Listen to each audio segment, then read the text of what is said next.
farming has brought a lot to the whārua, not just in terms of any monetary value, but working the land. That's what Māori do.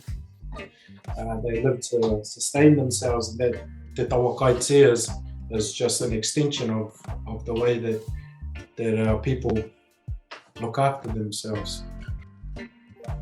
Ko mauna pō atu me te mauku o ku mauna, ko whakatoro me o ni mato o ku awa, ko mā tātua te waka, ko tū o e te iwi, ko Ngāti Rono te hapu, ko whakatoro tauara te huiterani ora o ku marae. Tipu ake au i te whārua ruātoki, a te taha o tāwera. Ko nuku rātana te taha o tōku matua, ko timu te taha o tōku whaia, ko Donte ahau. Nō reira, tēnā koutou, tēnā tātou katoa. Ka te noho ai, i tēnei wā e inarani, mō tētahi tauira, mō te mātaurana o tōku mahi i roto i te tauārani o te aro. He tahi te tau, ke te noho tātou o mātou ki konei, ka whakahoki atu mātou ki te kaina i te rātou. I went to te koana reo e Tāwera, to the school e Tāwera. Ka reira kē tōku nākau, i roto i te whārua ruātoki i te rātaha, i te Tāwera taha o tōku awa. That's where I grew up, and those were the schools that I went to initially, before moving on to Tāne Atua, and then moving to boarding school in Auckland, ultimately getting to where I am now. I think about some of the big things around our river, the bush, the horses, the marae, the whānau. There's many areas that I reflect when I look back at home, but the ones that I initially go to right at the start is always the bush and the river. That's just what draws me to the feeling of home. When I think of home, I think of it like a safe place, not in the sense that it's safe from danger or despair or anything, but a sense that it feels like home. I don't know, when you go home, you open the door, you go inside, it feels like home. That's what it feels like when I go home. The freedom to do the things that feel good, the things that fill the wairua, that feel wholesome. Yeah, and then I also think of my tipuna, our kaumātua, our karaua kuia, on both sides of my whānau. I look back and I look at where I am now and translate everything that's happened all the way back to then. And it makes me appreciate the upbringing that I had. Think about how different would it have been if I didn't grow up in the whārua. What were some of the values that I would have had, or different values, Where would I be in terms of the opportunities that I've had through my life over the last 3 decades? So that's a real important thing for me, as well as I contrast that to our karaua kuia tipunas, their upbringings compared to ours. And it makes me appreciate the journey I'm on, that we're all on, and the things that they did for us. That's what I think about when I'm away from home. How could I translate what I know, what I've been able to gain in my time away from home, and bring it home? I've had a vision, of ways that I could use the knowledge and the skills and the networks. How could I build a platform for rangatahi?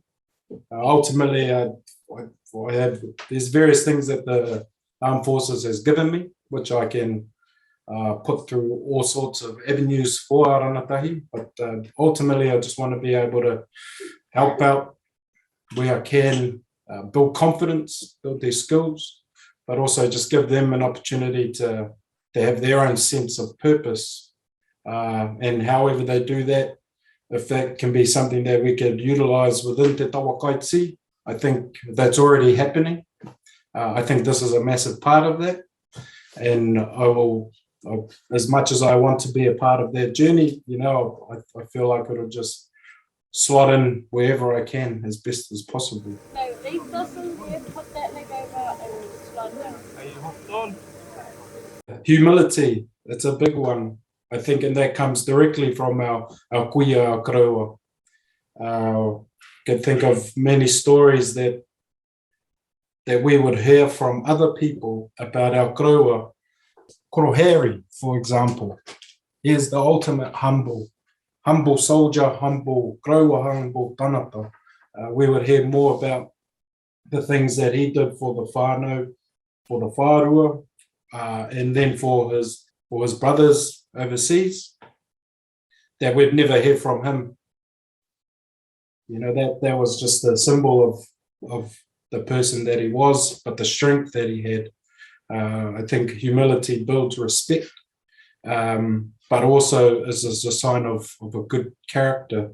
If I try to take myself back to home, back at the Awera school, or even back at Taniatu school, you know, I was just a young fella on the farm feeding the pigs, you know, moving the cows, working on the trucks and tractors, helping our karaua do this, helping the old man do that.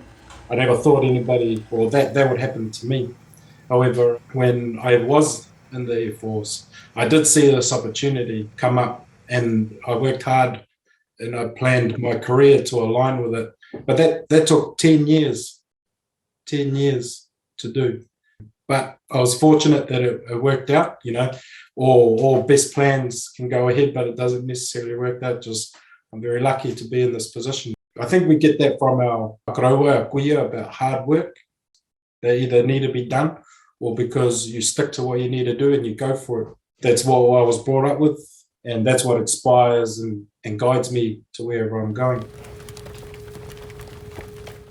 The mahi that's been done at the moment is in line with something that I could probably contribute to, in terms of just bringing more prosperity to the community, being able to expand and take in what was a humble little, you know, whānau thing, to be able to expand it, you know, not too much, but enough to be able to have something that we could utilize and grow to do more with it, you know, more for our rangatahi, so that the succession is there for when we go.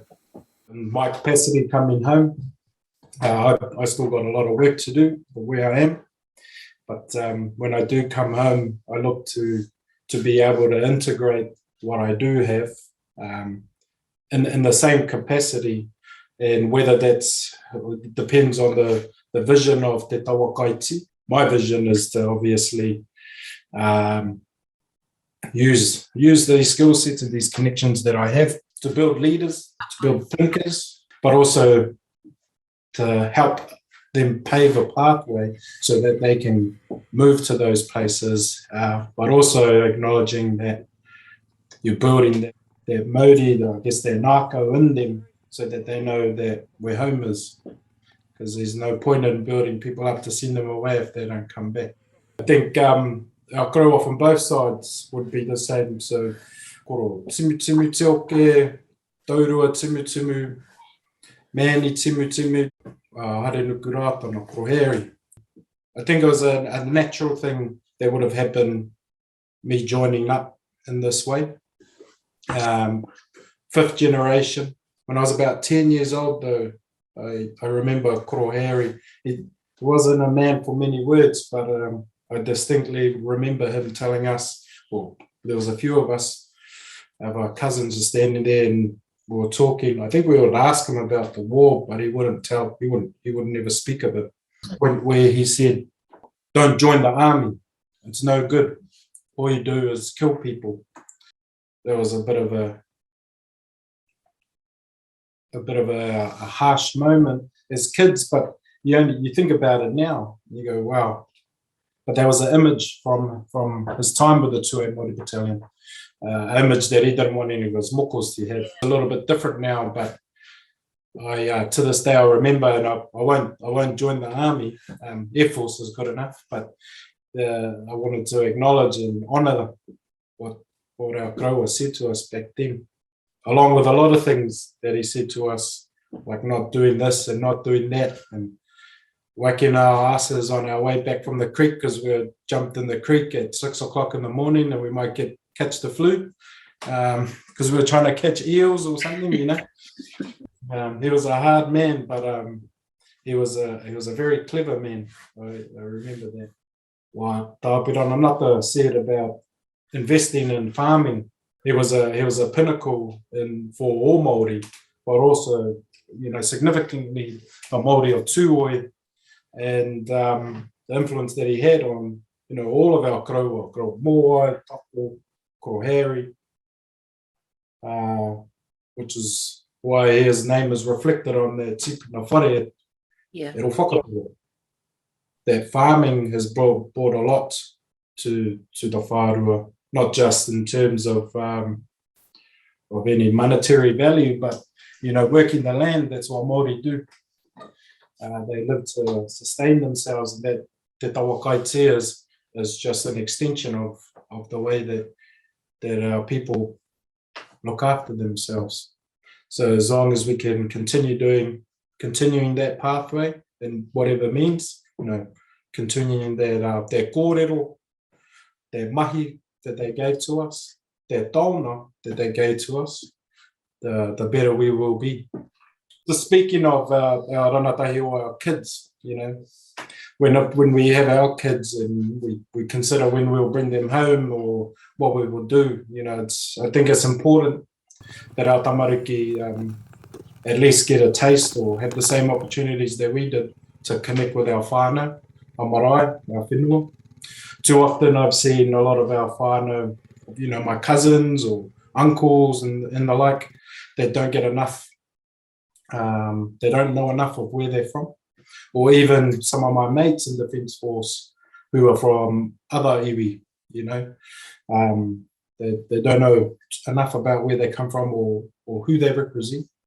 So I think it's a privilege that we have, being able to know our whakapapa, to whakapapa back to our rohe, to the whenua, and it's something that we must keep strong for all our future generations, not just ourselves. You know, when I think of home, te tawakaiti o whakatoro Ngāti Rono, we whakapapa back to that side.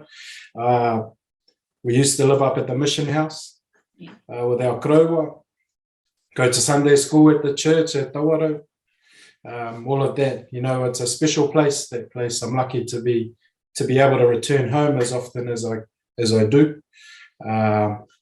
But for, you know, not all of the ranatahi who have gone away are lucky to have that. So whenever I do, I like to embrace each of those moments. You know, I think of taku kaipo, you know, te ahika. I think of our whakapapa again, you know, the respect for our kaumātua. I think of the mauri of our whenua, of our rohe. You know, I recognise that our people are rich in mana, you know, in Māori tana, whānau, wairua, and the respect that they have for the whenua and how they want to protect the whenua and protect the tūhoitanga. You know, that's a quality that we all have, a taona, which I think we all have, which can't be replaced, no matter how far you're away from home. Pērā wōku kōrero me tēnei rā.